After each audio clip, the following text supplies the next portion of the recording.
When and how did coffee first arrive in Australia? Why did coffee fail to gain popularity in Sydney in the late 18th century? Who was Jermaine Nicholson, and what role did he play in Melbourne's early coffee culture? How did the gold rush influence the popularity of coffee in Australia? Why were Australians the world's largest per capita tea consumers in the early 1880s? What were coffee palaces, and why did they become popular? Does it make sense to produce coffee? Let's find the answer in this video. According to National Geographic, coffee arrived in Australia with the British First Fleet in 1788.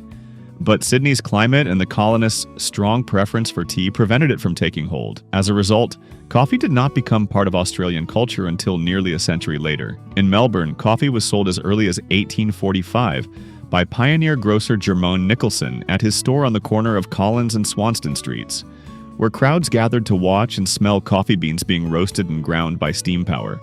Coffee grew in popularity after the gold rush, driven by fashionable Parisian-style cafes and support from the temperance movement, led by Christian women campaigning against drunkenness. Australia was largely a tea-drinking nation, and in the early 1880s, Australians were the world's highest per capita tea consumers, averaging about 6.6 pounds per person each year. However, during the same decade, coffee palaces began to appear widely in major cities and larger country towns, marking coffee's growing presence. Australia has developed a distinct coffee culture, with the coffee industry growing largely through independent cafes since the early 20th century. After World War II, Italian immigrants introduced espresso machines to Australia, helping cafe culture flourish, especially in Leichhardt, Sydney, which had a large Italian community. Over time, Italian coffee terms were adapted, with cafe lungo becoming the long black and espresso becoming the short black. By the early 1950s, espresso machines appeared in Australia, with Italian-style cafes emerging in Melbourne and Sydney. Melbourne's earliest espresso bars,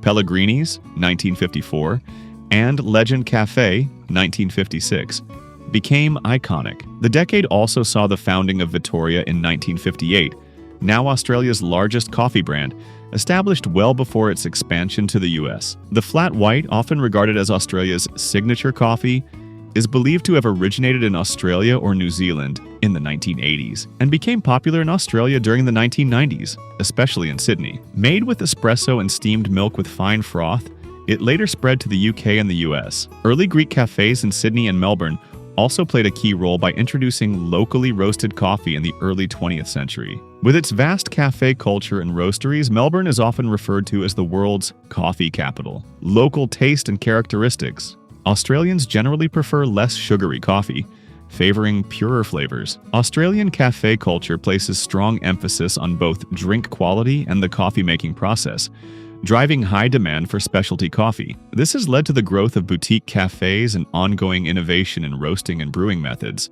95% of Australian cafes are independently owned establishments. Today, international coffee chains like Starbucks have a very small market share in Australia. Long-established independent cafes dominate the scene, competing with local franchises such as the Coffee Club, Michelle's Patisserie, Dome in Western Australia, and Zarafas Coffee in Queensland. This is largely because Australia had a strong independent cafe culture for decades before global coffee chains entered the market. Australians place strong emphasis on specialty coffee, prioritizing fresh beans, proper roasting, and high-quality brewing. Ristretto is known for its smoother, more concentrated flavor. Australian iced coffee typically uses cold brew rather than hot espresso as not blended, and may include local flavors, ice cream, or syrups. A uniquely Melbourne style is the Magic, made with a double ristretto and topped with steamed milk. Usually served in a small 5 to 6 ounce cup. Australian coffee industry generates $5.8 billion in revenue per year. Australia currently produces a small volume of specialty coffee, harvesting up to 600 tons of green beans from about 850,000 trees every year. Coffee in Australia is mainly grown in northern New South Wales and Queensland, where the subtropical climate is suitable. An experimental plantation established at Wagrakine, Western Australia in the 1870s failed within 3 years because the climate was unsuitable. Overall, I waffle on the prospects of Australian coffee that breaks any barriers in terms of cup character. Mountaintop has certainly been my pick in blind cupping versus the Northern Coast coffees. Have we seen the potential of Aussie coffee, or is there more this origin can offer? The jury is still out. We have not had this origin for many years now. Vacuum packing seems to have greatly improved the quality of the cup, since the long transit time from Australia can affect cup quality. But given the cup quality, the rather low-grown taste, and the high price, it's difficult to see the value of bringing Australia coffee to the United States. And the big question is whether it makes any economic sense to grow coffee in Australia at all. What does the per pound or kilogram price have to be to the consumer to make it work for the farmer? Likely more than consumers are generally willing to bear. Produced on a small scale, these beans are perfectly suited to Australia's quality-driven coffee culture. Most high-end cafes serve locally sourced beans that are carefully roasted to preserve the subtle, fruity aromas characteristic of the region. Many cafes also offer breakfast plates made with locally produced ingredients, emphasizing healthy options and fresh local fruit. Australians have little tolerance for poor coffee and will often bypass nearby cafes in favor of traveling further for an exceptional cup. However, excellent coffee is only part of the experience at a great Australian cafe. It is equally about spending quality time with friends, socializing, and refueling on caffeine before heading out for the day, often to the beach or work. Cultural contributions. Australians, and to a lesser extent New Zealanders, played a key role in introducing their independent, polished cafe culture to North America and the United Kingdom. While Europe has largely remained rooted in its traditional coffee customs, Americans were eager to adopt and refine cafe culture as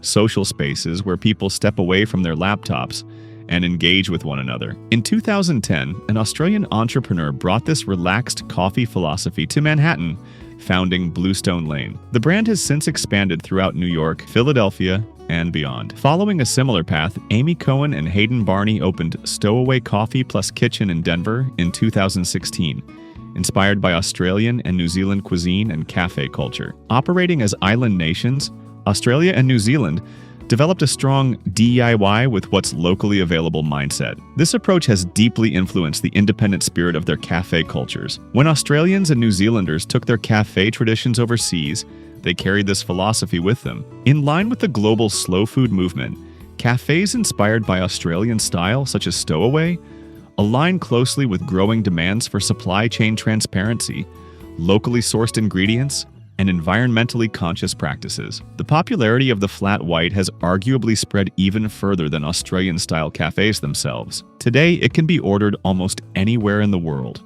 though finding a truly excellent one remains a challenge. While the recipe appears simple, espresso with heated milk and minimal foam, the technique is critical. Achieving smooth, silky microfoam is essential, which is why the drink appears flat on the surface. The flat white is shorter and more powerful than a latte, and when done properly, it delivers exceptional balance. Although cafes worldwide have mastered this drink, many believe the best flat white is still found in its birthplace. Cafe etiquette. Take it easy.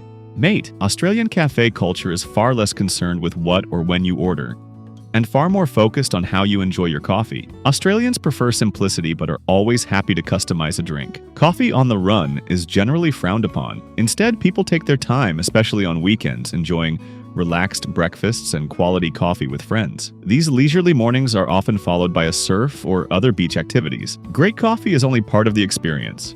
Australian cafes are social spaces, places to unwind, connect, and recharge. Visitors are encouraged to slow down, relax, and immerse themselves in the atmosphere. Along the way, you might even meet a new surf buddy or two. What to order? Keeping things simple is the best way to blend in with locals. Australian cafes excel at espresso-based drinks, served with or without milk. Drip coffee is uncommon, and most preparations are stronger than typical North American styles. A popular choice is the long black, made by pouring a double espresso over hot water. This method preserves the crema and results in a shorter, stronger drink than an Americano. A straight espresso is also an excellent option, and strength can easily be adjusted by adding hot water if needed. Of course, trying a flat white is essential.